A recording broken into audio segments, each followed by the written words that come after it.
You think you're in control. You think your thoughts are your own. But what if they're not? What if your daily stress, your recurring arguments, your inner critic, aren't really you? What if you've been fighting battles inside your own mind, without even knowing it?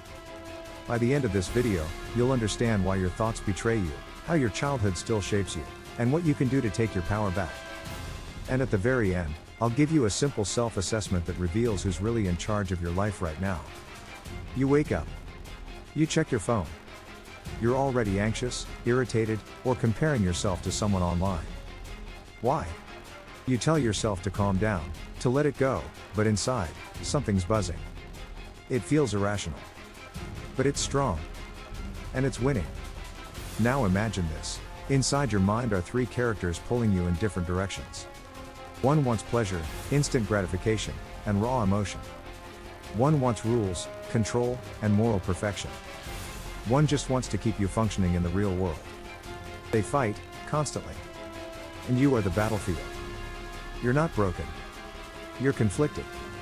This idea changed psychology forever. And if you let it, it can change the way you understand yourself. Let's look at these three parts more closely. The first part is the id. It's primal, emotional, impulsive. It wants food, sex, power, comfort. It doesn't care about consequences, time, or anyone else. It says, I want it now.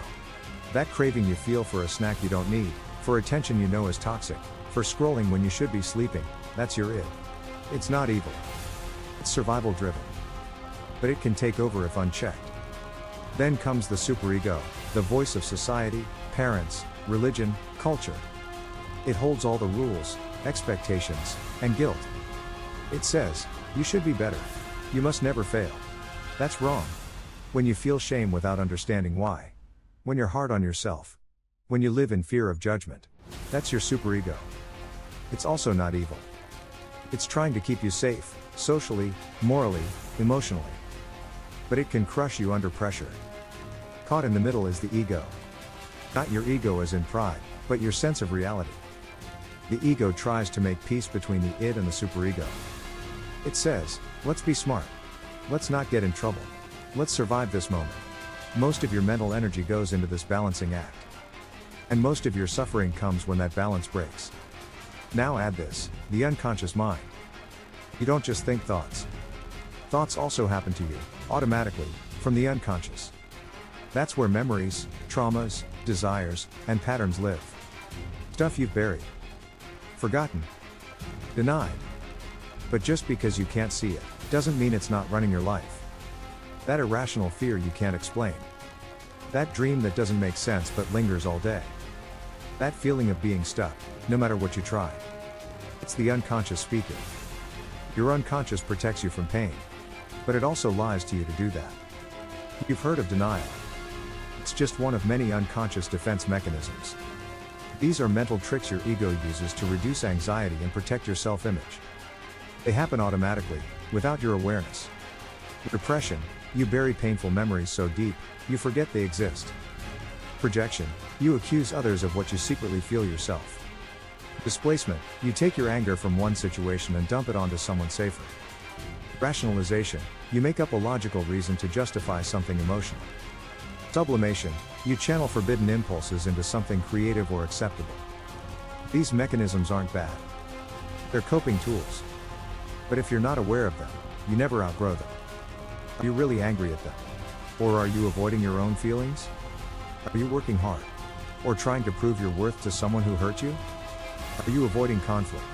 Or still afraid of rejection from childhood? Awareness isn't just self-help talk. It's power. It's freedom. Your unconscious also speaks in dreams. Dreams are symbolic. Weird. Emotional. But they often reflect your hidden fears, repressed desires, and inner conflicts. You dream of falling. That might be a fear of losing control. You dream of being chased. That could be anxiety you've avoided in real life. You dream of an old lover. Maybe you never process the grief, or maybe that person represents a part of yourself you've abandoned. Dreams don't predict the future. They reveal your truth, the one you hide even from yourself. Start writing down your dreams. And ask, What feelings were in that dream? What memories does it stir up? What am I avoiding in real life that this dream is confronting for me? Over time, you'll see a pattern. That pattern is a map to your unconscious. Your unconscious mind drives you. Your inner conflict shapes you. But you don't have to stay unaware. Here's how you take back control. Start watching your thoughts like a scientist. Don't label them good or bad. Just see them. What do you automatically react to? What recurring emotions do you feel? What patterns keep showing up? The more you notice, the more conscious you become. Next time you feel guilty or ashamed, pause. Ask, is this my value? Or someone else's voice I've internalized? Likewise, when you crave something destructive, ask, what am I really needing right now? Is this impulse masking a deeper emotion? This gives you space between impulse and action. Spend 5 minutes a day writing your dreams, no matter how weird, and the moments you felt emotionally intense. Over time, you'll uncover themes. That's your unconscious revealing itself. Talk therapy, self-reflection, even voice journaling can help you process what you discover. Talking helps. Because when you speak, your unconscious surfaces. And once it surfaces, you can work with it. The thinker behind all this? The man who uncovered the unconscious, named the id, ego, and superego, and gave us the map to self-awareness? His name was Sigmund Freud. He wasn't perfect. Many of his ideas have evolved. His central insight, that your mind is deeper, darker, and more dynamic than you think, remains one of the most important discoveries in psychology. And if you take just one thing from this video, let it be this: the more you make the unconscious conscious, the more you reclaim your freedom. If this opened your mind, imagine what's next.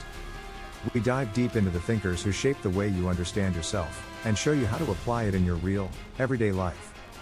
So hit subscribe, turn on the bell, and explore your mind with us.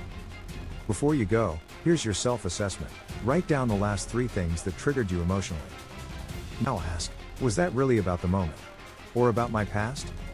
You may just discover something you've been avoiding for years. See you in the next video.